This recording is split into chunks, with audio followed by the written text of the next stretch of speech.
প্রিয় দর্শক, আসসালামু আলাইকুম। দর্শক, আপনাদের প্রীতীয় শুভেচ্ছা জানিয়ে শুরু করছি আমাদের আজকের প্রতিবেদন। তো দর্শক, আজকে আমরা এক অসহায় মেয়ের গল্প তুলে ধরব, যার নাম হচ্ছে ইসরাতুল। ইসরাতুলের বাবা মা কেউ নেই, থাকে মামা মামির কাছে।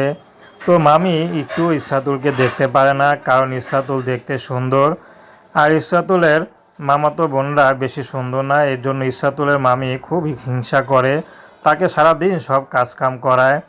তো ইসরাতুলের অনেকে বিয়ের ঘর আসে, কিন্তু যখন দেখে বাবা মা কেউ নেই, তখন কেউ তার বিয়ে শাদী করতে চায় না। যারা যদি করতেও চায় কেউ, তাহলে অনেক টাকা যৌতুক চায়। তো যৌতুক দিয়ে তো কখনোই তার মা মামি তাকে বিয়ে দিবে না। তো এর জন্য ইসরাতুল যখন ইউটিউবে এসেছেন, যদি ভালো একটা জীবনসঙ্গী পায়, সেই মানুষটি যেমনই হোক, ইসরাতুল বিয়ে শাদী করতে রাজি আছে। ইসরাতুল সবসময় পর্দাই করে, এর জন্য মুখ ঢেকে আসে।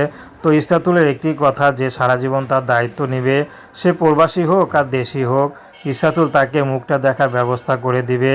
কারণ ইসরাতুল কখনোই তার মামির বাসায় কাউকে আনতে পারবে না।